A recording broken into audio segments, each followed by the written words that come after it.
Buenos días a todos. Gracias por participar en este panel donde vamos a hablar de un tema muy sensible para América Latina, como es el desarrollo de la infraestructura. Sin duda tenemos un déficit muy fuerte de infraestructura en nuestra región. Hay distintos estudios que han tratado de cuantificar eso. En general, uno de los últimos estudios de CEPAL mostraba que deberíamos invertir en América Latina más del 5,2% del Producto Bruto Interno para poder cerrar ese déficit de infraestructura en un periodo de 10 años, y la inversión debería ser del 7,9% del producto en promedio para llegar a tener los niveles de infraestructura per cápita de los países del sudeste asiático. Hoy por hoy en la región estamos invirtiendo algo menos del 2% del producto, con lo cual es claro el gap que tenemos y la necesidad de potenciar la inversión en este sector. En todos nuestros países estamos llevando adelante fuertes planes de infraestructura. Por ejemplo, en Argentina, en mi país, acabamos de lanzar un plan de infraestructura muy fuerte de más de 33.000 millones de dólares para los próximos 3 años de infraestructura, con lo cual la demanda de financiamiento y de estructurar nuevos instrumentos va a ser muy fuerte. En este sentido, la infraestructura es clave tanto en el corto como en el mediano y largo plazo, ¿no? O sea, en el corto plazo, en cuanto es muy dinamizadora del empleo y particularmente de las economías regionales, y a mediano y largo plazo es un factor clave para la productividad y la competitividad. Sin lugar a dudas, todo lo que tiene que ver con las nuevas tecnologías, el cambio tecnológico, la gran disponibilidad de datos, genera un desafío para estructurar instrumentos financieros para la infraestructura, todo el desarrollo del Internet of Things, la gestión remota de infraestructuras, las nuevas modalidades de APP y todo lo que tiene que ver con la asignación del riesgo son un desafío para nuestra región, y eso es un poco lo que vamos a hablar en este panel.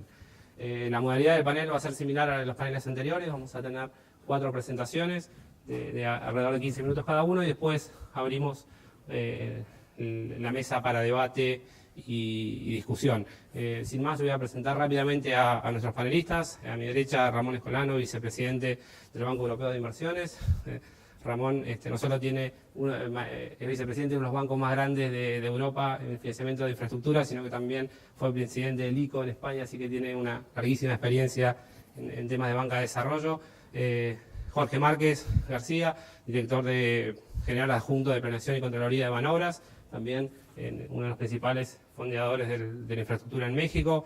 Pedro Grados, presidente de la Corporación Financiera del Desarrollo, COFIDE, banco que fue galardonado como el Banco del Año el año pasado aquí en Alide, con un rol muy dinámico en infraestructura. Y Andrea Fernández, gerenta de Relaciones Institucionales del BNDES, Banco Nacional de Desarrollo Económico y Social de Brasil, el banco más grande no solo de Brasil, sino también de América Latina, con un rol muy fuerte en el financiamiento de la infraestructura, no solo en Brasil, sino también en distintos países de América Latina. Así que sin más, lo dejo a Ramón para que nos haga su presentación.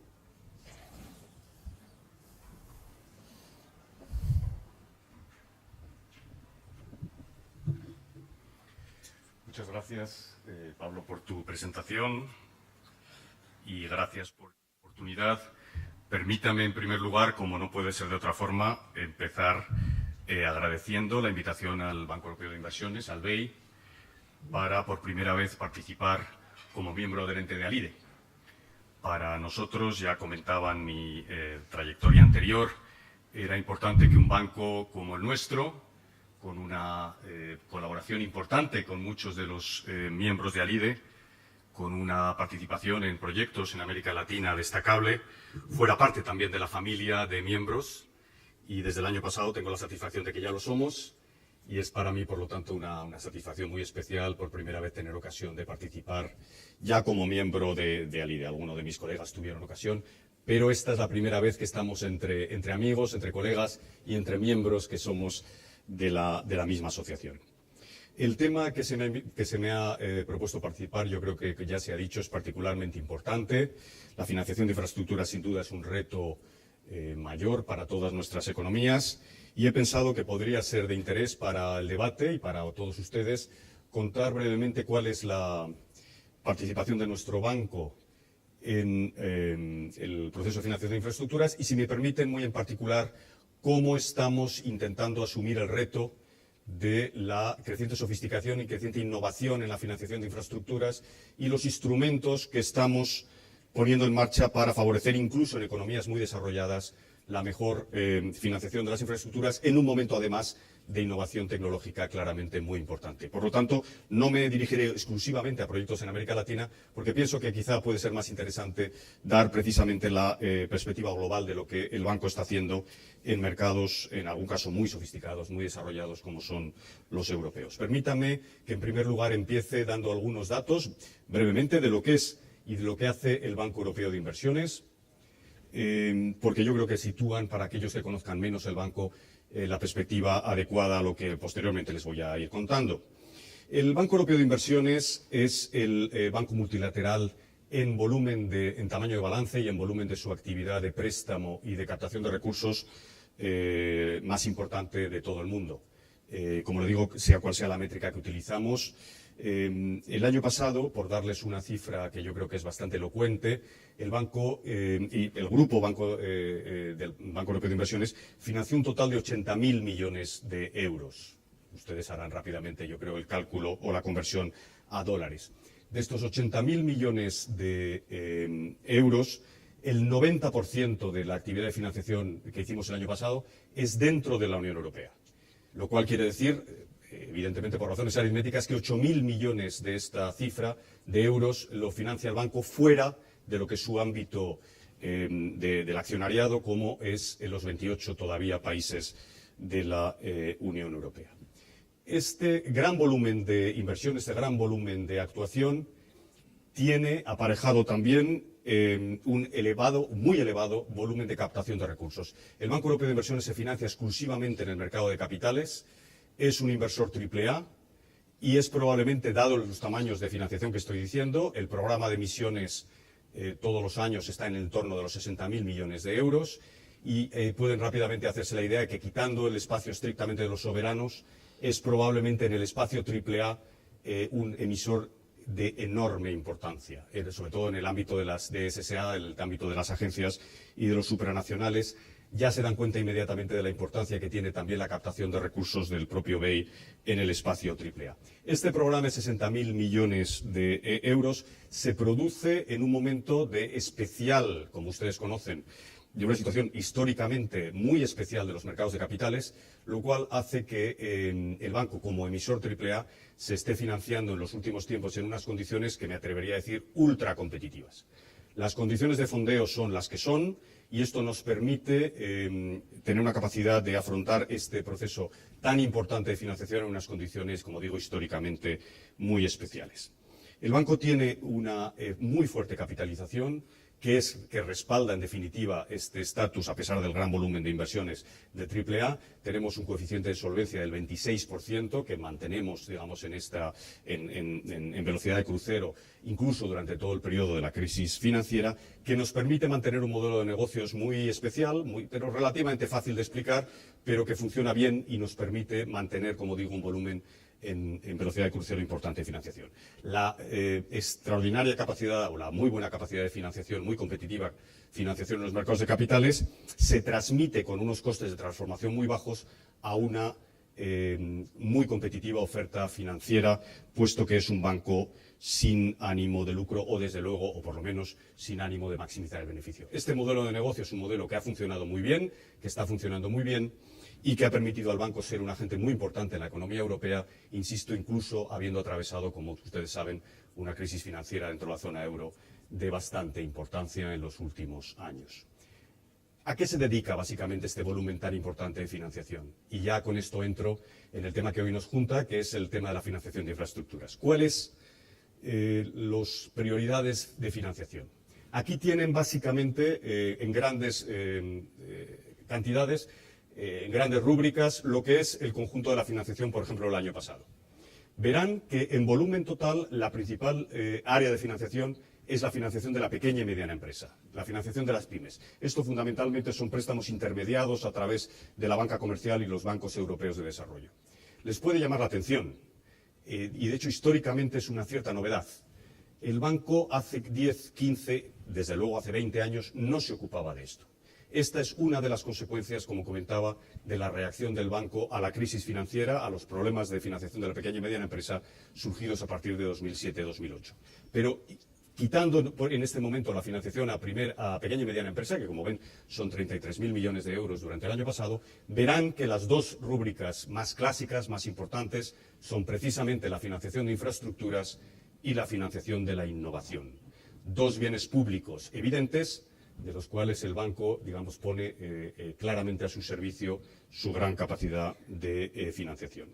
La infraestructura ha sido históricamente, el banco tiene 60 años, va a cumplir 60 años el año que viene, la infraestructura fue el origen del banco.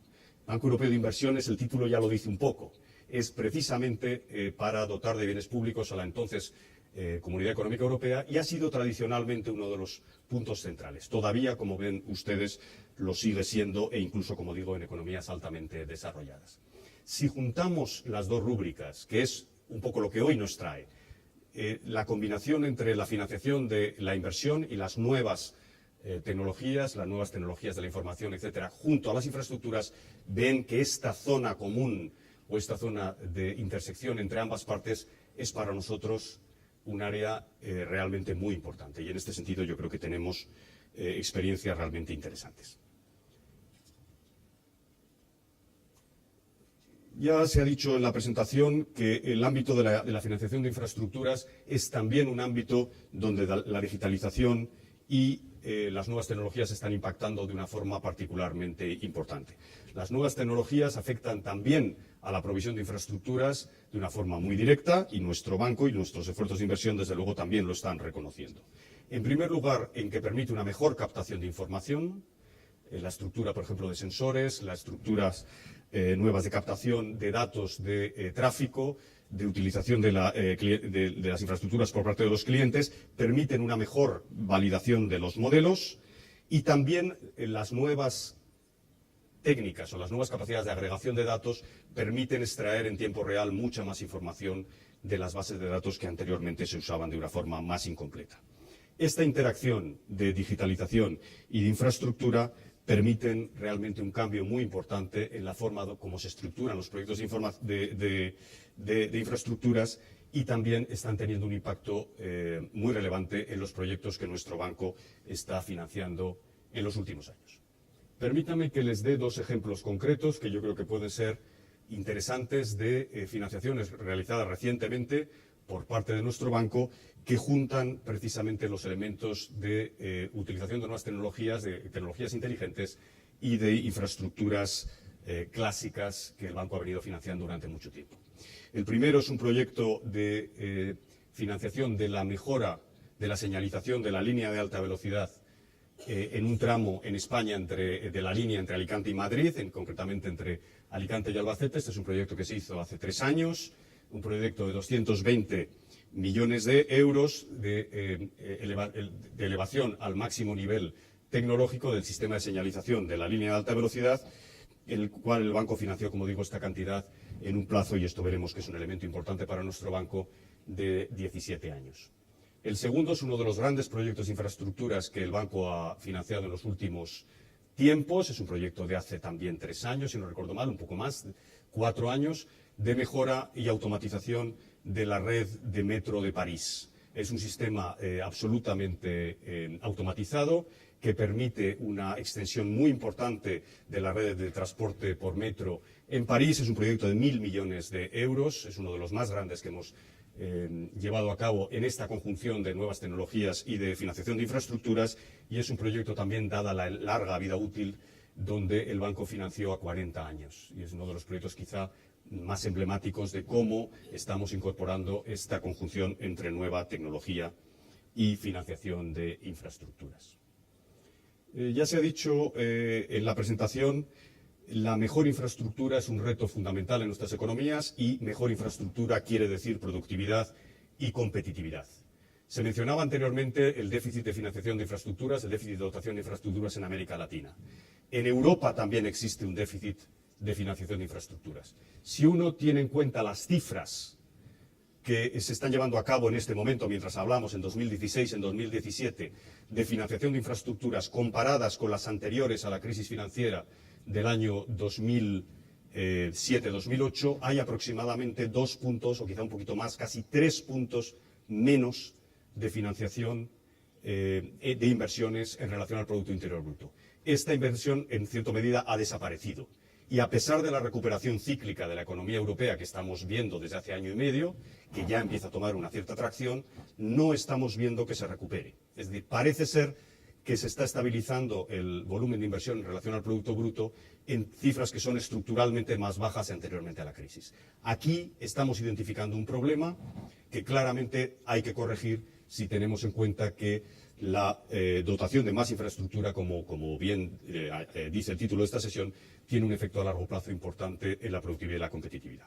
La inversión es de todas las áreas del Producto Interior Bruto quizá la que tiene un efecto económico más importante, porque es al mismo tiempo generación de demanda y generación de crecimiento económico, factor, por lo tanto, de impulso económico, pero también es mejora de la oferta. Y en este sentido es preocupante también para nosotros que estemos comprobando que esta nueva recuperación cíclica no está siendo todo lo intensiva en inversión que debería ser. Esto es lo que ha llevado a la Unión Europea, desde hace 2 años, a poner en marcha un plan llamado Plan Europeo de Inversiones, del cual el Banco Europeo de Inversiones es un actor absolutamente privilegiado, del cual en unos minutos les contaré una pincelada. Por lo tanto, más infraestructuras es elemento fundamental. Si queremos recuperar la tasa de crecimiento a largo plazo que una economía ya madura y con problemas demográficos y de todo tipo tiene que aspirar, pero al mismo tiempo tiene que ser una financiación más inteligente y que incorpore ya las últimas tecnologías. Lo que estamos viendo, sin embargo, y estamos constatando, es que en las economías desarrolladas no, como comentaba, estamos siendo capaces de crear una recuperación suficientemente intensiva en inversión y, en particular, en inversión en infraestructuras. Esto nos ha llevado, desde hace unos años, precisamente ante el reto de incorporar fuentes nuevas de financiación de infraestructuras, fuentes más innovadoras que incorporen también los elementos tecnológicos de mayor novedad, a modificar y a incrementar la paleta de instrumentos que el banco está poniendo al servicio de la financiación. Uno de los temas de la conferencia que hoy nos une es precisamente cómo los bancos de desarrollo podemos cooperar, podemos innovar, podemos añadir elementos nuevos a la financiación de infraestructuras. Pues permítame que comparta con ustedes lo que estamos haciendo en Europa, precisamente en la situación que antes les mencionaba. Nuestra financiación clásica, la financiación clásica, les decía que el Banco Europeo se creó históricamente para financiar infraestructuras, probablemente estaba en esta parte. La provisión de financiación senior, de financiación ordinaria, en plazos muy largos. Esto es el punto esencial de la proposición de valor de un banco como el BEI. En grandes cantidades, con un volumen de negocio, con un modelo de negocio muy eficiente y básicamente proveer al mercado un ancla en el largo plazo que permita la atracción de inversores en plazos más cortos. ¿Es importante esto para nosotros? Sin duda. Sigue siendo el elemento central, pero ya no el único. Y esto es lo que me gustaría compartir con ustedes ahora, ver cómo ha ido evolucionando y cómo hemos ido introduciendo elementos nuevos. La financiación en condiciones senior en plazos muy largos, hemos visto antes 40 años, 20 años, etcétera, como les digo, sin embargo, va a seguir siendo para nosotros una parte muy importante. Estamos viendo que el apetito de los inversores institucionales en un momento de liquidez de los mercados muy importante está volviendo, pero, sin embargo, pensamos que hay que añadir y hemos tenido que añadir elementos nuevos. Permítame que les diga muy brevemente cuáles están siendo y cómo están siendo el desempeño en el mercado de estos nuevos esquemas de financiación que estamos poniendo en marcha en los últimos años. En primer lugar, el banco desde hace ya unos años ha ido ya más allá de la financiación tradicional en el largo plazo, que ha sido la característica histórica, para emprender formas de financiación distintas que se escapan un poco de lo que el banco venía haciendo hace 15 o 20 años. En primer lugar, porque el banco empezó a participar hace unos años en formas de financiación de infraestructuras tomando riesgo en equity. Permítame en este sentido decirles que el banco participa en muchas iniciativas paneuropeas, algunas de ellas de gran interés, como por ejemplo un fondo paneuropeo llamado Fondo Marguerite. Este es un fondo cuyo nombre real es el Fondo 2020 para Energía, Infraestructura y Tecnologías de la Información, en el cual nuestro banco participa con otros 6 bancos de promoción europeos, como es el ICO en España, como es KfW en Alemania, como es TDC en Francia, etcétera, con todos nuestros pares. Este es un fondo que en su primera edición tenía, hablo en pasado porque ya estamos en la segunda, 700 millones de euros, y a través de aquí hemos tenido ejemplos muy importantes de participación en tecnologías inteligentes, como es, por ejemplo, toda la red de dotación de fibra óptica y de acceso a banda ancha en varias partes de Francia, por ejemplo en Alsacia. Una de las inversiones estrellas de este Fondo Marguerite, en el cual participamos, ha sido precisamente tomar el 40% de equity en este proyecto de banda ancha en esta región francesa de Alsacia. Junto a esta, el banco ha entrado en los últimos años, y muy particularmente en los últimos 2 o 3 años, en formas de compartición de riesgo mucho más complejas, y en particular en instrumentos de lo que llamamos nosotros blending, o cooperación o utilización, apalancamiento de fondos públicos, de fondos presupuestarios, en los cuales nuestro banco toma mayor nivel de riesgo, mayor nivel de subordinación y una posición más junior de lo que hubiera tomado en ausencia de estas garantías del presupuesto comunitario. Esta parte de lo que llamamos nosotros blending está siendo en estos momentos para nosotros la frontera de las nuevas experiencias en materia de financiación de infraestructuras. Permítame que les diga simplemente 2 ejemplos que yo creo que son importantes y una pequeña pincelada. En primer lugar, lo que ha sido una iniciativa que quizá conocen, la iniciativa denominada Project Bonds, por el cual, con respaldo en determinadas partes del presupuesto de la Unión Europea, que toma una garantía de primeras pérdidas en determinadas carteras, el banco adopta una posición subordinada en determinados proyectos de infraestructuras con unos determinados límites, y es capaz de atraer en condiciones mejores la financiación, elevando, por ejemplo, si hay una emisión de bonos, a un nivel por encima, en casi todos los casos, de investment grade, y en muchos casos en nivel A, en países, por ejemplo, que de forma natural nunca alcanzarían estos niveles de rating. Este sistema de subordinación es un sistema pionero que ha tenido una fase piloto exitosa y que en estos momentos el banco está poniendo en marcha en proyectos por todas partes, por ejemplo en España, en Francia, en fin, tenemos, yo creo, una colección interesante ya de proyectos. Un proyecto también muy importante, la reunión que nos une, en esta idea también del blending y del trancheamiento del riesgo, es el fondo Innofin, por el cual, con utilización de determinados fondos del presupuesto de la Unión Europea, también se está produciendo un fenómeno importante de trancheamiento del riesgo. Permítame ya que concluya mi intervención diciéndoles, para concluir, que la productividad, la competitividad sin duda vienen apalancadas por un esfuerzo de inversión en infraestructuras más importante. El déficit de infraestructuras no solo se puede constatar en América Latina, también en economías altamente desarrolladas. Y el Banco Europeo de Inversiones, yo creo que somos conscientes, pensamos que la banca de desarrollo tiene un papel muy importante en un momento y en un contexto donde precisamente los presupuestos públicos en todo el mundo están siendo particularmente sujetos a muchas presiones. Por lo tanto, el uso de los presupuestos públicos para la financiación de infraestructuras ya no va a ser posible como era posible hace una generación.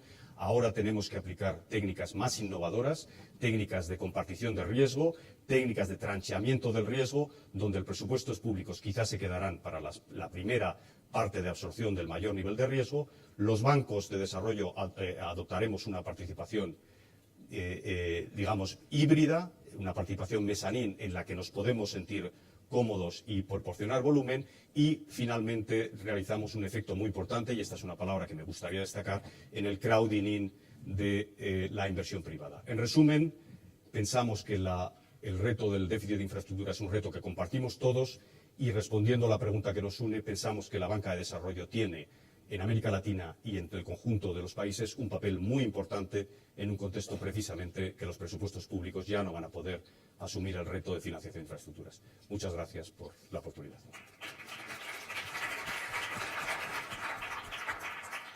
Muchas gracias, Román, por la presentación, y también celebro la incorporación del BEI al IE. Doy fe personalmente de todo el apoyo del BEI a nuestros bancos en todos estos años. Le damos el lugar entonces a Jorge Márquez de Banobras. Nos haga su presentación.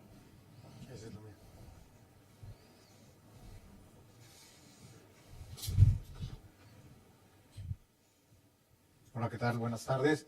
Bueno, mi nombre es Jorge Márquez, yo vengo de Banobras. Banobras es un banco que ha venido participando en este evento, pues ya creo que algunos algunos años. Agradecemos la invitación que se nos hace año con año a participar en este evento. Y en este caso, la invitación es, me voy a enfocar para platicar de la infraestructura inteligente para mejorar la productividad y la competitividad latinoamericana y del Caribe, los nuevos roles de la banca de desarrollo. Y pues muchas de las cosas ya las mencionó Román adecuadamente, pero me voy a ir enfocando en los diferentes temas que estamos viendo especialmente en México, principalmente en relación a las asociaciones público-privadas y algunos ejemplos de lo que hemos venido haciendo al respecto. Entonces, pues como todos sabemos, y es algo que ya se ha mencionado ampliamente, pues la infraestructura es una palanca y un motor del crecimiento, nos permite disminuir las brechas de desarrollo, las brechas que existen entre las diferentes regiones, nos permite incrementar el empleo, pero también nos permite desarrollar los famosos clústeres entre diferentes áreas, permite que las diferentes áreas desarrollen ventajas competitivas y permite que se puedan implementar políticas de desarrollo de forma efectiva. Aquí simplemente dos gráficas muy sencillas. La primera, tratar de relacionar la parte del PIB per cápita, el crecimiento del PIB per cápita, versus la parte del índice de infraestructura del WEF. Aquí claramente vemos una relación positiva. En un periodo de 10 años se observa que la posición en la que se encuentra cada país respecto a la línea promedio, que es la que vemos ahí, entre el índice de infraestructura y el PIB per cápita ajustado, y vemos que hay una clara relación positiva. Obviamente vemos hasta Singapur hasta arriba, el cual tiene un alto índice de desarrollo, lo que se refleja también en un alto PIB per cápita. En la gráfica del lado derecho tratamos de comparar la productividad a través del Total Factor Productivity, de la productividad total de factores, junto también con el índice con el índice de infraestructura, y también vemos una relación positiva, y también vemos dónde se encuentran los países latinoamericanos como México, Brasil, Chile, Colombia, los cuales pues se encuentran en la parte media, en la parte baja también, lo que podría significar un rezago tecnológico, además de un índice de infraestructura más bajo en muchos de estos países. Bueno, como les mencionaba, la idea es platicar de las asociaciones público-privadas. Esto en México ha recibido un impulso en los últimos años, principalmente a raíz de la salida de la Ley de Asociaciones Público-Privadas en enero de 2012 y con la entrada del presidente Peña a finales de 2012 también las diferentes reformas que se fueron implementando, como la reforma en telecomunicaciones. Entonces, en México en los últimos años se han llevado a cabo importantes acciones en el desarrollo de infraestructura, y vemos como una herramienta muy clara e innovadora para el desarrollo eficiente de esta infraestructura. Permite, como ya se ha mencionado, distribuir los riesgos de mejor forma, permite aprovechar las capacidades del sector privado en muchas áreas, permite dejar de depender, como ya se mencionó, de los presupuestos públicos. Entonces, es un instrumento efectivo para disminuir la brecha de inversión de infraestructura y lograr mayor acceso a la tecnología. Aquí podemos ver que México ha mostrado avances en el desarrollo de APP, sin embargo, hay países en Latinoamérica que han mostrado mayores avances, como Chile, Perú y Brasil, ¿no? Entonces, México recientemente se ha incorporado, trae una tubería importante de proyectos financiados a través de esta herramienta de APPs. Tenemos, recientemente el secretario de Hacienda anunció 12 proyectos para este año y 18 proyectos para el siguiente año, para un total de cerca de 60 mil millones de pesos, que son alrededor de 3 mil millones de dólares. Entonces, es un impulso importante de la herramienta de APPs, principalmente enfocada en la parte de comunicaciones, en la parte carretera, en la parte de hospitales.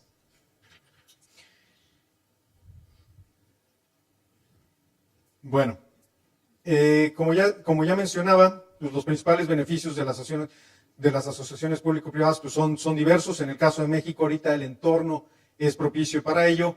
Por un lado, existen amplios recursos disponibles en el sistema financiero el ahorro privado es bastante, los inversionistas institucionales, principalmente lo que se conoce aquí en Chile como las AFPs, pues tienen diversos recursos y diversos cajones que aún no han utilizado al 100% lo que se les permite para la inversión en infraestructura. Entonces está llevando un esfuerzo importante en impulsar la inversión de las AFORES en este tipo de proyectos. Por otro lado, el marco regulatorio pues es propicio. Ya les mencioné que la ley de asociaciones público-privadas salió en 2012, lo cual integra en un solo ordenamiento jurídico disposiciones que contribuyen a la mejor asignación de riesgos entre los dos sectores, aprovechar los conocimientos técnicos, experiencia, transparencia del sector privado y a brindar la seguridad jurídica que se necesita para poder participar en estos tipos de proyectos de largo plazo. Entonces, dada la importancia de las APPs, se han llevado a cabo diferentes esfuerzos a nivel federal, hay una mejor coordinación entre las diferentes secretarías, entre la diferente banca de desarrollo, y como vamos a ver más adelante, un ejemplo de esto es un proyecto que salió recientemente, que es la red compartida mayorista. En el caso de Banobras, Banobras es el brazo financiero de infraestructura del gobierno federal y ha venido apoyando las APPs a través de diferentes vertientes, principalmente brindando financiamiento a proyectos con participación privada. Hemos canalizado apoyos recuperables y no recuperables a través del Fondo Nacional de Infraestructura, el FONADIN, y hemos otorgado financiamiento a estados y municipios para que estos a su vez cuenten con recursos para realizar sus aportaciones a este tipo de esquemas APPs. Entonces, pues los beneficios son diversos y ahí se enlistan una serie de beneficios. La parte en países como Reino Unido y Canadá, lo que representan del total de la inversión. Un ejemplo, como ya les dije, de una APP reciente en México es la red compartida mayorista, la cual es un proyecto encabezado por la Secretaría de Comunicaciones y Transportes y en coordinación con el Instituto Federal de Telecomunicaciones. Su desarrollo consiste en que una empresa o consorcio privado participe en el diseño, financiamiento, despliegue, operación y comercialización de los servicios. ¿Sí? Entonces la idea es poder contar hasta con el 100% de inversión extranjera, pudiera contar hasta con el 100% de inversión extranjera directa. El objetivo de la red compartida, pues básicamente es aumentar la cobertura, disminuir las brechas entre las diferentes regiones en México de la cobertura de la red 4G, promover mejores precios competitivos, lograr que disminuyan los precios y elevar la calidad de los servicios estándares de nivel internacional. Entonces, este es un proyecto bastante grande donde participaron tanto Banobras en coordinación con NAFIN y Bancomext. Ustedes saben que en México pues tenemos 6 bancos de desarrollo, de los cuales 3 están participando en el desarrollo de la red compartida. Bueno, ¿cómo fue este proyecto? ¿Cómo se fue dando este proyecto de la red compartida? Y cómo llegamos a la adjudicación que recientemente se llevó a cabo en noviembre de 2016. Pues bueno, primero empezó con la reforma en 2013 en telecomunicaciones, la cual contempló la creación de una red pública compartida mayorista, la cual impulsaba el acceso de la población a la comunicación de banda ancha, sea telefonía móvil e internet. Esto para 2015 se logró también que hubo una transición de la televisión analógica a la digital, lo cual permitió liberar 90 MHz del espectro radioeléctrico de la banda de frecuencia de 700 MHz. Ya en enero de 2016, hace poco más de un año, la Secretaría de Comunicaciones y Transportes publicó el concurso para adjudicar el contrato APP a 20 años, prorrogable por 20 años adicionales para el despliegue y operación de la red, utilizando estos 90 MHz que se liberaron de la transición de televisión analógica a televisión digital, y la variable de adjudicación fue la mayor cobertura a nivel nacional, la cual tenía que ser al menos del 85%. Quien ganó fue Altán, con una cobertura del 92.2% del país. ¿Qué se logró con esto? Pues se ha logrado disminuir los precios al usuario final, principalmente derivado a la reforma en telecomunicaciones. Se disminuyeron más de 40% los precios de la larga distancia internacional. También se disminuyeron los precios en la parte de telefonía móvil y telefonía digital. Ha habido mayor penetración de la banda ancha móvil a niveles de 44.3 suscriptores por cada 100 habitantes. Se ha dado un mayor dinamismo del sector. El PIB del sector de telecomunicaciones ha venido creciendo más que el PIB nacional. Hay mayor atractivo para la inversión. A lo largo de estos últimos 4 años llegó AT&T, llegó Eutelsat para adquirir Satmex y también Virgin Mobile llegó a México. Y se ha establecido una mejor regulación que fomenta la inversión, es menos estricta y aunque aún nos estamos situando por debajo del promedio de los países de la OECD. ¿Cómo fue la participación? Pues como ya dije, hubo 3 bancas de desarrollo, lo que fue Nafin, Bancomext y Banobras. Se les ofreció a los participantes un menú de opciones y apoyos financieros para que pudiera darse esta inversión del sector privado. Banobras fue el banco de desarrollo que tuvo mayor participación en este proyecto, con un 45% del fondo previsto por las bancas de desarrollo. Y los proveedores de tecnología aportaron también una parte importante. Estos fueron Huawei y Nokia. Bueno, ¿qué se quiere lograr con la red compartida? Pues como ya dije, disminuir la brecha de conectividad de infraestructura. Aquí una pequeña gráfica de nuevo, tomando como base el índice de infraestructura del web y comparándolo y viendo su relación con la parte de disponibilidad y acceso a las tecnologías de la información, a lo que es telefonía e internet. Entonces, vemos que México ahí se encuentra junto con otros países de Latinoamérica en la parte media. Quiere decir que aún nos falta bastante por hacer. Tenemos buen nivel de infraestructura, pero aún nos falta que la población tenga mayor acceso a las tecnologías de la información. ¿Sí? Y la última parte, pues bueno, ¿cuáles son los beneficios que se observan en la red compartida? Pues como ya lo mencioné en las láminas anteriores, disminución en costos y beneficios a la población. Permitirá la red compartida la oferta de servicios de banda ancha en zonas que actualmente no tienen servicios o en las que solo existe una opción. Los operadores actuales y futuros contarán con mayor cobertura y capacidad para poder ofrecer y mejorar los servicios a la población. Y un sector mucho más dinámico que promueve mucho mayor inversión privada con mayor seguridad jurídica de todos los participantes. Sí, entonces, lo que se ha logrado y lo que queremos establecer con esto es lo que México observa es en las APP es un instrumento bastante valioso para detonar este impulso en el desarrollo de infraestructura y es en lo que se ha venido utilizando recientemente. Muchas gracias. Bien, muchas gracias, Jorge. Le damos rápidamente el paso a Pedro Agrado.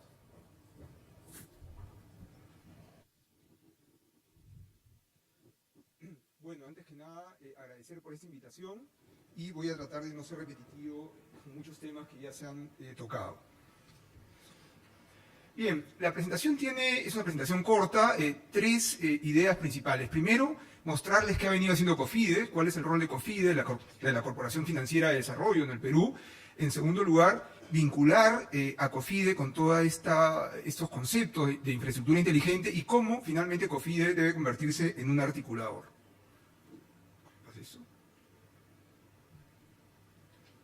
Ahí está. Bien, primero COFIDE funciona en base a un triple eje, ¿no? El eje social, económico y ambiental, y esto implica sostenibilidad. Y sostenibilidad de la institución, pero sostenibilidad del país. Los últimos años, COFIDE se enfocó mucho en todo lo que es infraestructura en general. Vamos a ver las 5 actividades principales de COFIDE, y ha tenido éxito entrando en algunos casos, incluso con el 100% del riesgo, tema que no pensamos seguir, sino ir hacia un 25% y contribuir, por lo tanto, con las asociaciones públicos-privadas, incentivar al sector privado a entrar con parte del financiamiento, por lo menos con un 50% del financiamiento. Las principales áreas en las cuales COFIDE ha trabajado, la primera es infraestructura.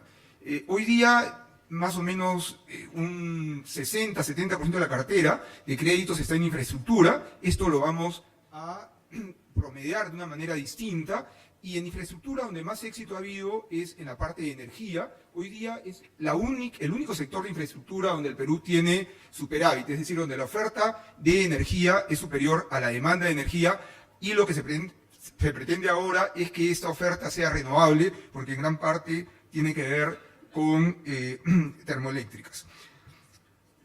Hay otros sectores donde hay muchísimo por hacer. Vamos a comentar básicamente el sector transporte, donde el Perú tiene un gran camino por recorrer, tanto a nivel nacional como en la ciudad de Lima. Aquellos que hayan ido a Lima en las últimas, yo diría en los últimos 2 años, la verdad, llegar a las 6 de la mañana o a las 7 de la noche al aeropuerto es, por decirlo menos, caótico, ¿no? El segundo tema tiene que ver con sector corporativo, donde también COFIDE quiere estar activo en general, pero financiando la parte larga de la curva, el financiamiento largo, y pretendemos que la banca ingrese en plazos por lo menos hasta 5 años. COFIDE puede entrar a 7 o 10 años. Esto requiere también la infraestructura para que puedan salir los productos. Un sector muy exitoso en el Perú, si analizamos los últimos 15 años, es la agroindustria, donde prácticamente de cero exportaciones, hoy exportamos más de 5.000 millones de dólares a 116 países del mundo. El financiamiento requería parte larga, la parte COFIDE entraba a 6, 7, 8 años y la banca a plazos menores. Un sector muy interesante es forestal, también hay un problema de infraestructura para sacar toda la madera de la selva peruana.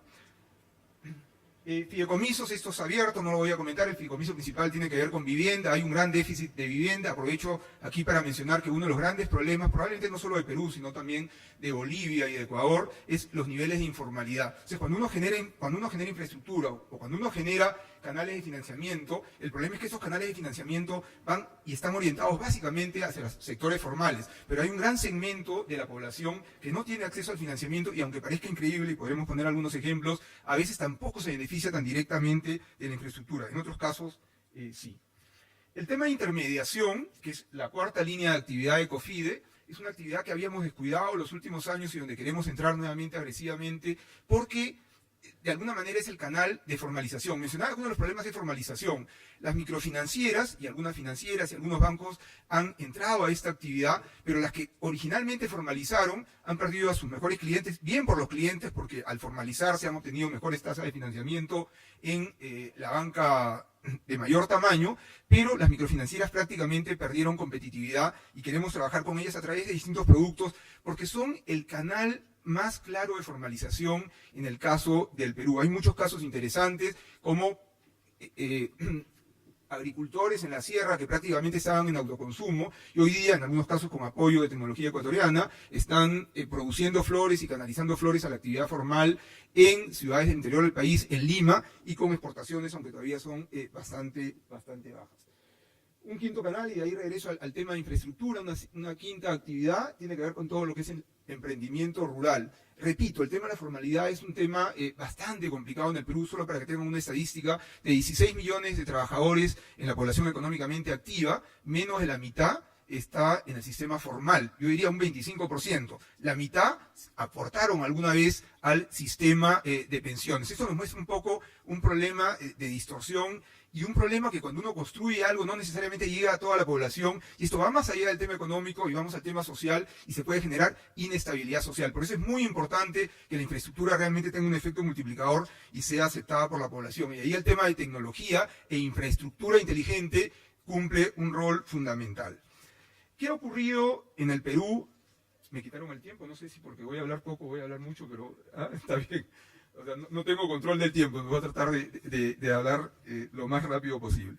Bien, en lo que se refiere a las principales actividades, ¿qué se está haciendo con respecto a infraestructura inteligente? Recién este año el Estado ha generado un sistema de datos y el objetivo es que estos datos indudablemente sean compartidos y generar toda una infraestructura tecnológica. Además, algunos gobiernos regionales, algunas municipalidades también han avanzado en todo lo que es data. Vamos a mencionar algunos ejemplos. Y el sector privado, a través de startups, está trabajando algunos temas, sobre todo relacionados con las ciudades inteligentes. A ver, en febrero de este año, comentaba, se ha generado la Estrategia Nacional de Datos Abiertos, el Portal Nacional de Datos Abiertos, y la idea es compartir data. Un ejemplo clarísimo es salud, donde la productividad puede crecer exponencialmente. En el Perú, cuando uno va a un hospital público, ese hospital no tiene la misma data de otro hospital público. Estoy hablando dentro del sector público, no se comparte la data. Por lo tanto, si uno va a un hospital y tiene que ir a otro, hay que volver a levantar toda la hoja de vida del paciente, y eso puede implicar media hora, 1 hora, y eso es pérdida de productividad para el paciente, pero también es pérdida de productividad para el médico, porque la data no está compartida. Ni qué hablar del sistema privado, donde además por una lógica de negocio, no, yo no comparto la data. O sea, si uno va a una clínica y uno tiene un especialista y uno dice, no, necesito otra opinión, pues tiene que ir a la clínica, fotocopiar todo el documento o grabarlo y llevarlo a otra clínica, y a veces no es tan fácil obtener la data, más bajo una lógica de negocio que bajo una lógica de compartir. Ese es un ejemplo muy simple que implica incremento de productividad significativa en medicina. Vamos a poner temas de transporte, hay muchos rubros en los cuales se quiere compartir data, etc.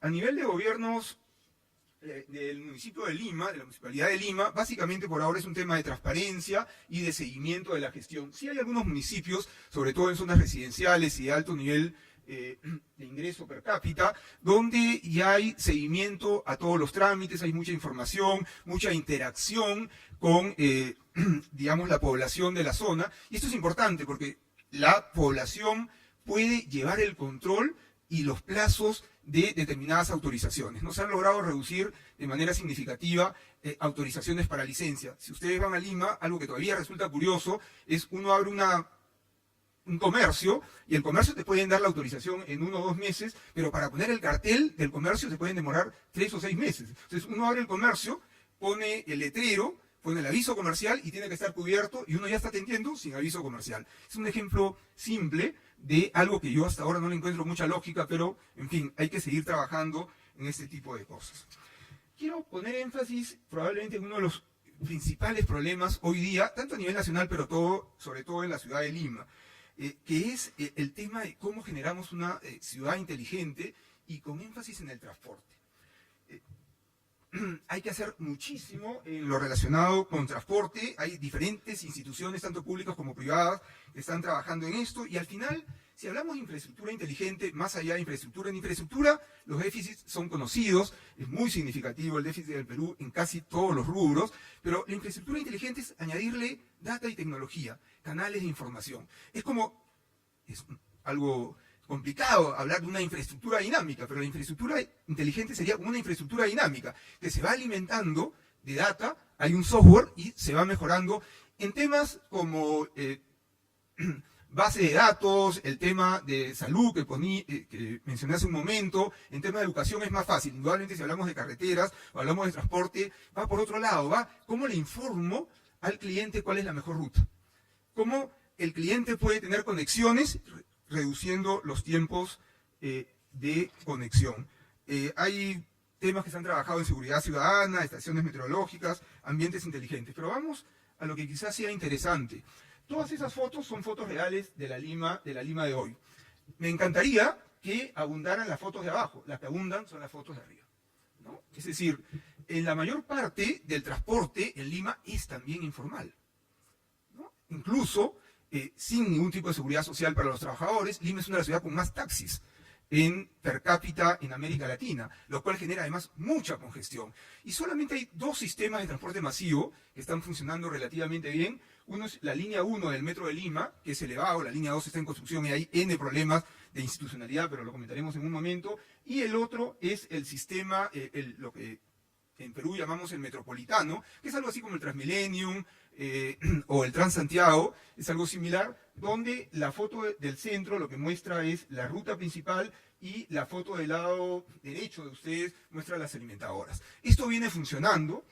Esta parte del metropolitano ha sido financiado 100% por la Corporación Financiera de Desarrollo, porque en su momento, hace 8 o 9 años, no atrajo al capital privado. Lo que pretendemos ahora es que COFIDE entre con un 50%, generar algún tipo de asociación público-privada, sea aprendido en el camino y avanzar. Pero a ver, toda estadística a veces es engañosa, es un promedio, ¿no? A un expositor alguna vez le escuché que su amigo tenía 2 Ferraris, entonces en promedio él tenía un Ferrari con su amigo, pero al final es un promedio. La verdad es que él no tenía 0 Ferraris. ¿Por qué les digo esto? Porque si bien ahí hablamos que el 75% de la población se moviliza en transporte público, mientras el 25% viaja por lo menos 2 horas, en Lima hay un porcentaje importante de la población que al día de hoy, solamente por ir de su casa al trabajo y regresar del trabajo a su casa, tarda 6 horas al día. Es decir, el 25% del día movilizándose en transporte público. Indudablemente estamos hablando de los que no tienen acceso o no está en su ruta la parte del metropolitano o la parte del metro, y tienen que tomar esos pequeños microbuses que ustedes ven en la parte superior, además con un caos impresionante. Y acá habría que añadir algo. A veces no solamente basta la infraestructura, sino también se requiere un cambio cultural. Y ese es un tema bastante complejo. Les voy a poner un ejemplo de lo que hay que corregir en el Perú. En el Perú se han puesto ya algunos sistemas inteligentes de semaforización. Sin embargo, todavía hay policías, la policía de tránsito en algunas zonas, decide, estando en luz verde, parar el tránsito porque en teoría funcionan como si fueran un sensor humano, digamos. Y han ocurrido accidentes porque cuando van algunos extranjeros y manejan en Lima, lo que ven no es al policía que está parado en la esquina, ven el semáforo. Entonces ven el semáforo, pasan, chocan y dicen, ¿qué pasó si estaba en luz verde? Y el policía además le pone una multa por haberse pasado la luz del policía, entre comillas, ¿no? Entonces, ¿eso qué es? Eso no es un tema de infraestructura inteligente, es un tema de cambio cultural, de hacer caso al semáforo, y este tipo de cambios culturales son realmente necesarios. Y en transporte, la verdad, se puede mejorar mucho, pero hay que cambiar culturalmente. Y una estadística. El Perú es uno de los países macroeconómicamente más estables del mundo. La verdad, aprendimos de la década del 80, donde la crisis macroeconómica fue terrible. Hemos estado en el puesto 17 en el World Economic Forum, hoy día estamos más o menos en el 24. Por lo tanto, macroeconómicamente son 27 años de estabilidad. Se ha hecho la tarea y creo que hemos aprendido. Perfecto, termino. Y, sin embargo, ¿cuál ha sido el problema? En institucionalidad, en el World Economic Forum estamos más o menos por el puesto 100. Institucionalidad es no hacerle caso al semáforo, es no hacerle caso al policía, etcétera, etcétera. Entonces, aquí hay un rubro donde se puede avanzar muchísimo. Tu ruta es un ejemplo que trata precisamente para el cliente, es una iniciativa privada, te conecto con las mejores rutas, pero solamente hay 2 rutas formales. Conectar con los micros no es tan fácil y además los micros tienen su propia lógica y no necesariamente van por las vías principales. Termino diciendo que el rol de COFIDE indudablemente va a seguir en la infraestructura tradicional, pero nos interesa conectar mucho esta infraestructura tradicional con la data, que la data llegue a todo el país y que realmente se puedan empezar a tomar decisiones en función de esa data, mejora la productividad, mejora la competitividad. No he hablado mucho del financiamiento ni nada, pero bueno, lo dejo para los comentarios. Muchísimas gracias. Muchas gracias, Pedro.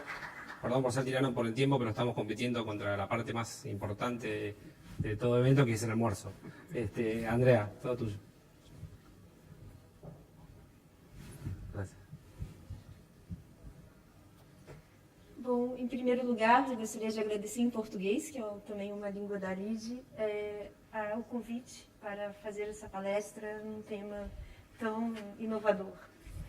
O BNDES, daqui a 2 semanas, completará 65 anos, e tal como o BEI, como a gente ouviu há pouco do nosso colega Ramon, iniciou a sua história com infraestrutura, e está voltando agora às suas origens, né?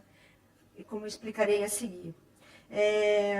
No curto prazo, o Brasil tem uma situação econômica, política e social muito difícil. Então, esse convite para vir aqui hoje falar de infraestrutura inteligente é uma lembrança de que nós somos aqui especialistas em longo prazo.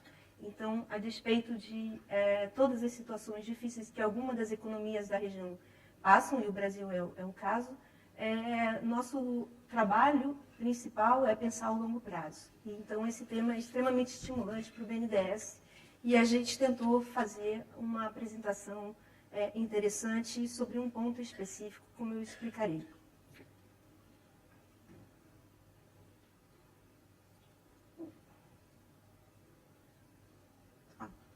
Para dar uma ideia para vocês qual é a participação da infraestrutura nos desembolsos do BNDES, a gente escolheu esse gráfico que fala dos últimos 10 anos, onde os investimentos em infraestrutura foram da ordem de 353 bilhões de reais, e, na média,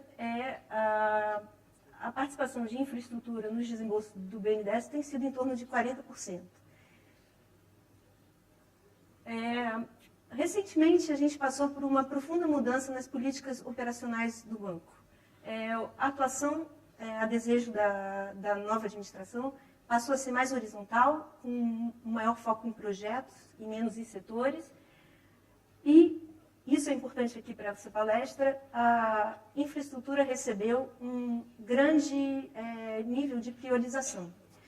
Do ponto de vista da organização, isso significou a criação de 3 áreas de infraestruturas.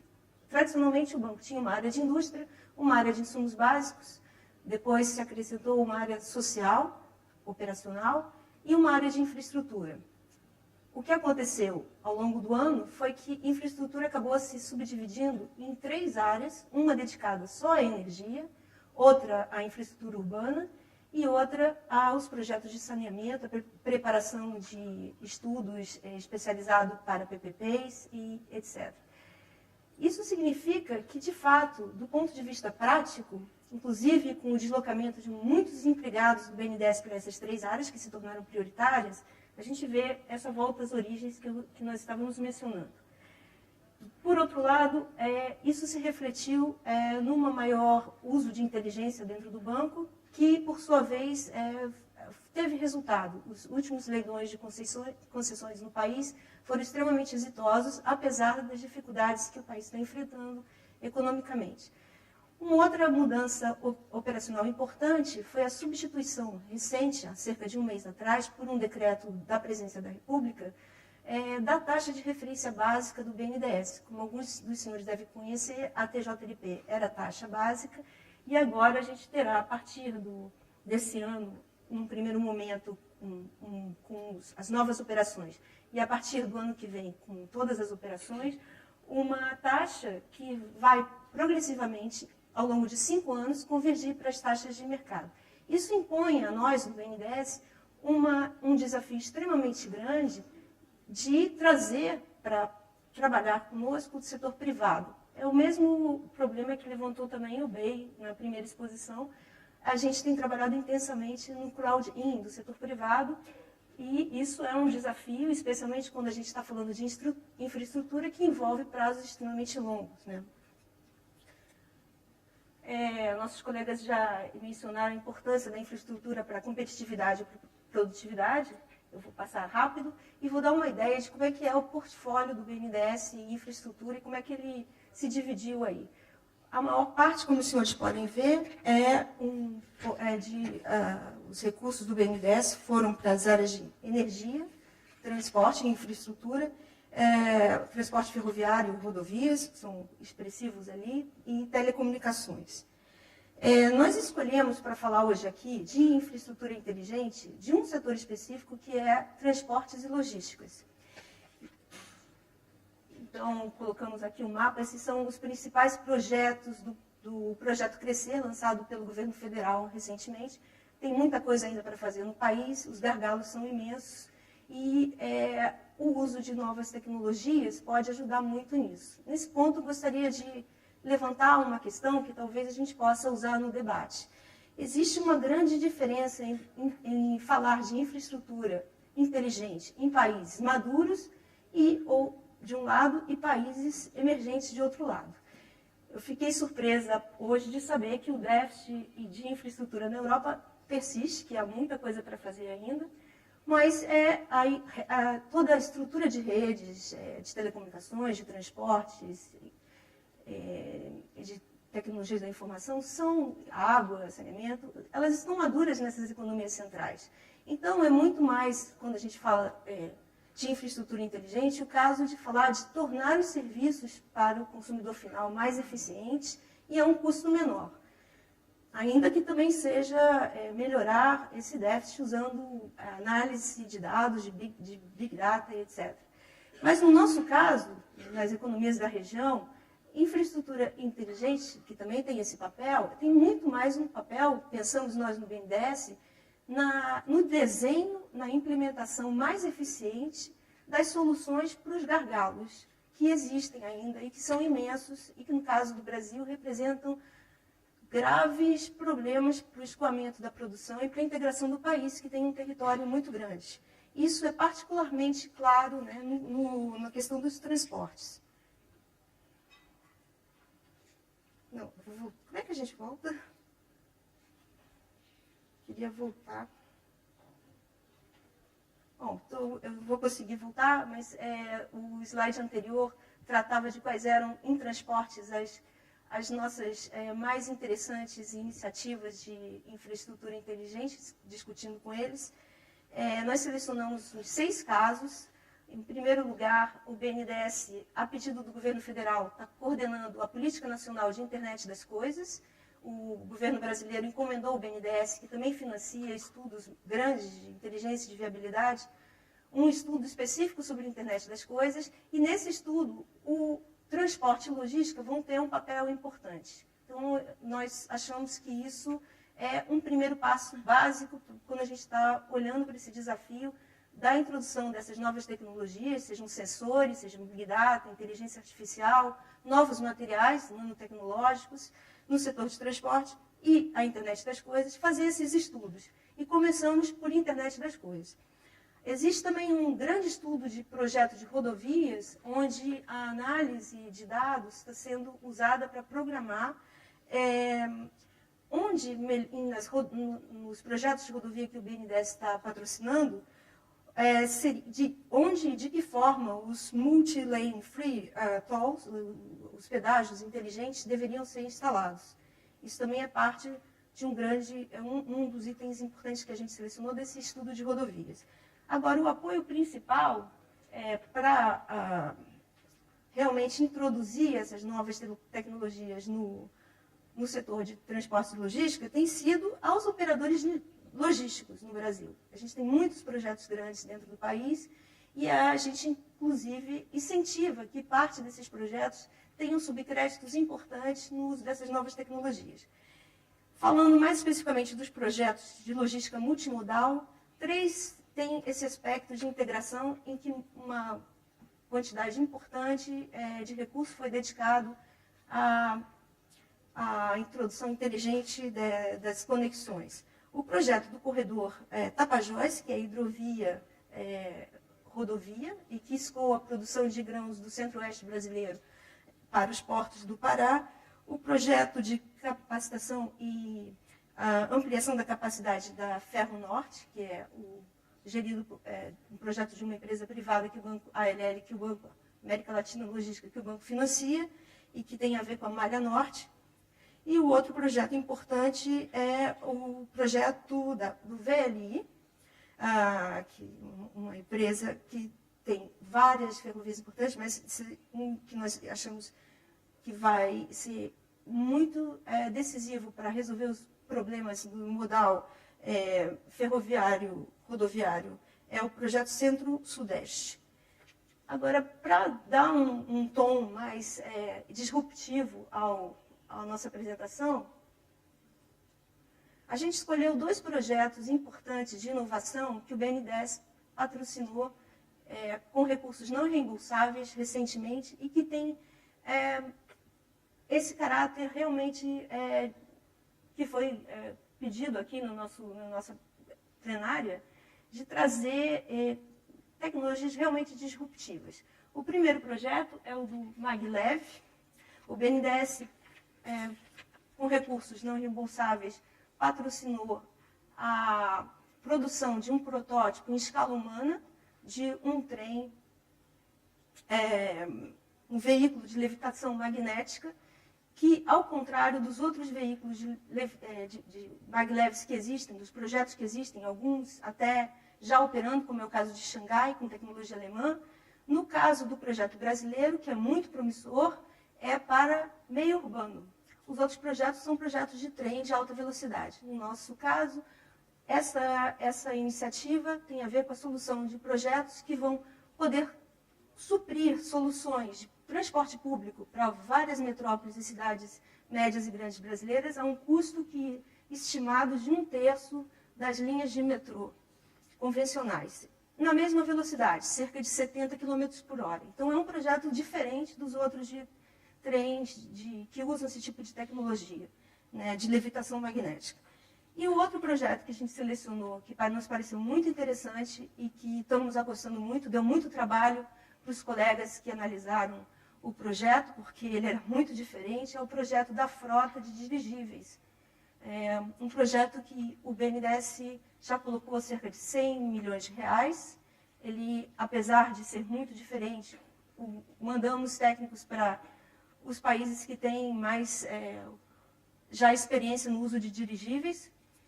E vimos que temos também aí uma diferença com esses países, enquanto nos Estados Unidos, no Reino Unido, na Rússia, esses dirigíveis estão sendo desenvolvidos, sobretudo para o transporte de material de defesa e tropas, principalmente os americanos, depois do Afeganistão, desenvolveram. No nosso caso, é um projeto para integrar zonas de difícil acesso, principalmente a Amazônia, e transportar grandes quantidades, em primeiro lugar, de equipamento para manutenção e implementação de novas linhas de transmissão. Também pás eólicas, que são capital de grande volume, e que aí, com esse tipo de equipamento é possível levar para muitas regiões do Brasil, que tem um território grande, que são regiões de dificílimo acesso.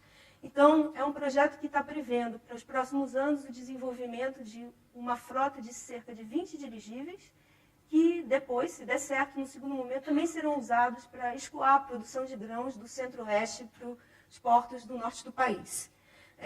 Para dar uma ideia para os senhores, esses dirigíveis eles têm cerca de 150 metros, eles são muito grandes, maiores que um Boeing convencional, e eles levam cerca de 30 toneladas. Então, nós estamos apostando muito nisso. E essa é uma maneira muito inteligente, usando uma tecnologia bem diferente, para integrar essas regiões de difícil acesso.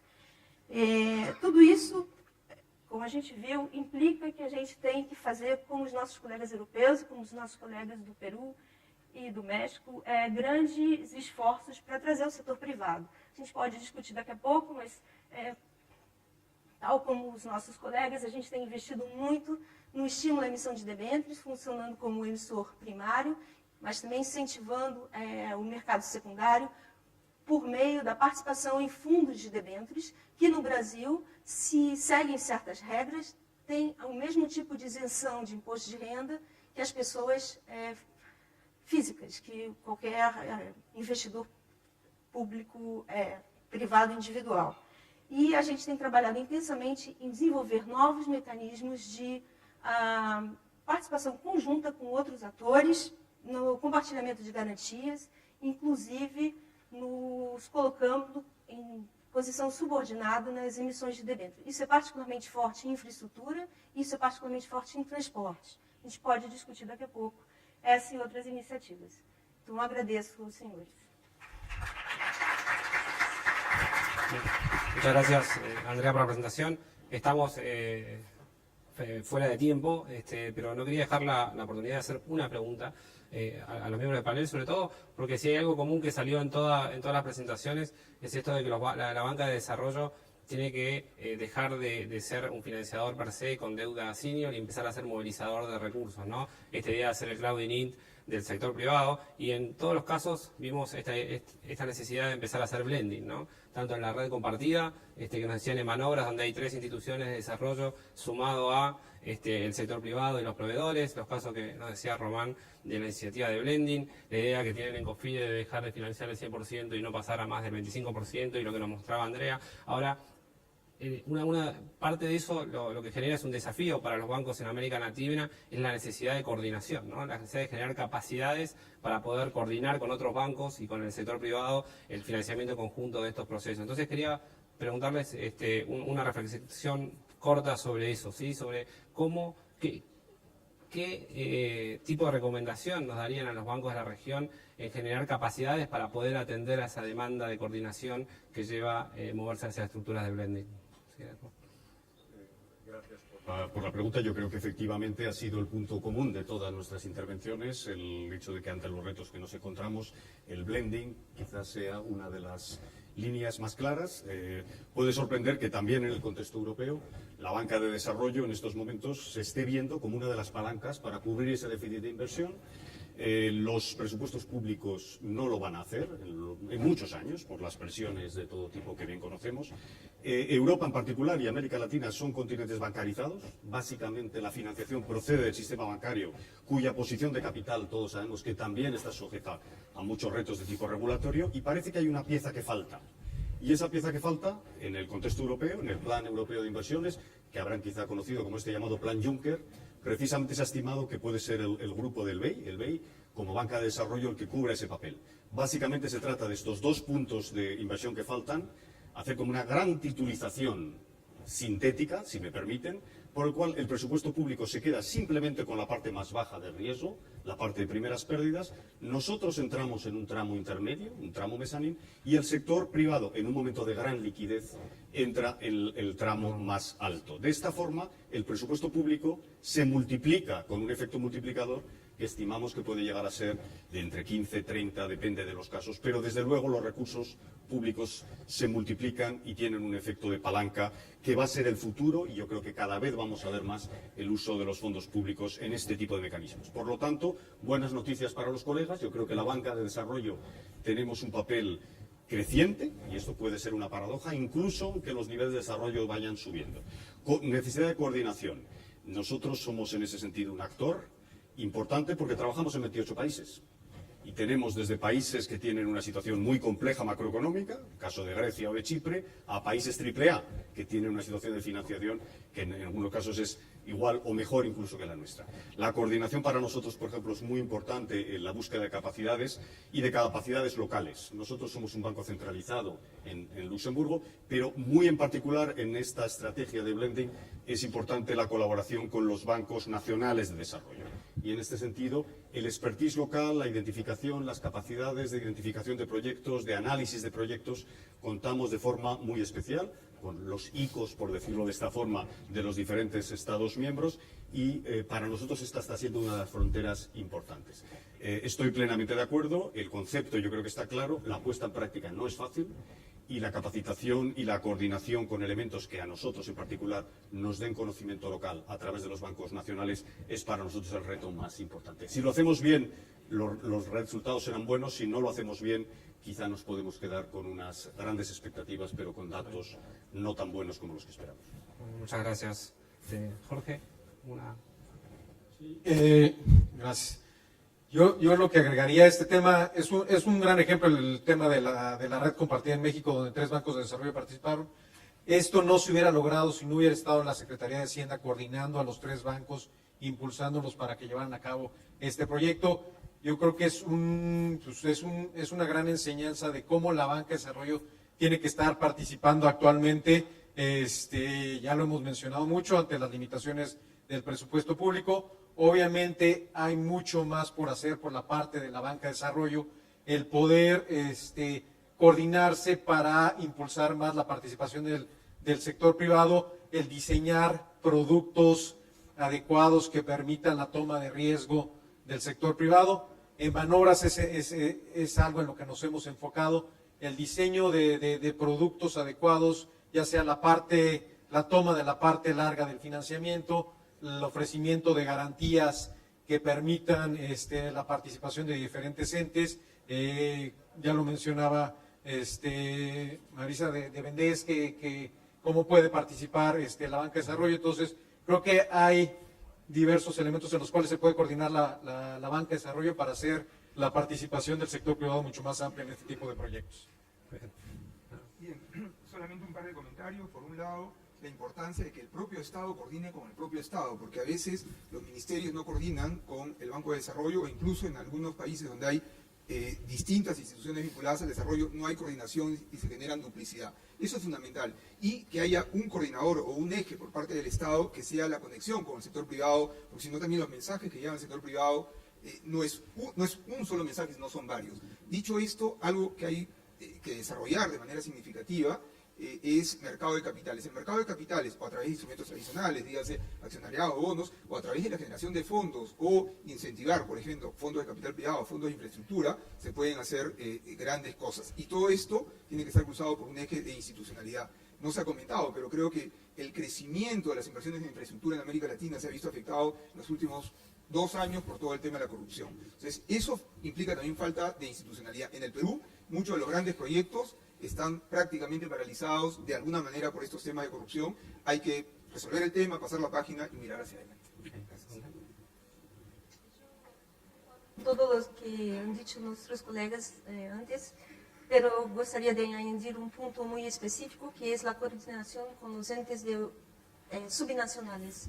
En el caso de Brasil, que es una federación, los estados están pasando por un periodo muy difícil. y BNDES también tuvo un rol importante recientemente organizando el proceso de privatización de activos de empresas estaduales de agua y saneamiento. Estamos diseñando con ellos específicamente customizada para cada estado una solución que permitirá tener empresas más eficientes y también en un momento que los estados están pasando que es difícil. Entonces, pienso que además de la coordinación con los entes del mercado privado de crédito y de mercado de capitales y la coordinación con el gobierno central, hay también que considerar la coordinación con los gobiernos subnacionales, que me parece muy importante. Y esto ha sido un foco muy importante en BNDES desde hace un año. Muy bien, muchísimas gracias, Andrea. Definitivamente estamos pasados de tiempo. Les pido mil disculpas por no abrir para preguntas del público. Podemos seguir hablando de estos temas en el almuerzo. Yo quisiera terminar simplemente repitiendo algo que dijo Román, y es que la infraestructura inteligente necesariamente necesita de una financiación inteligente.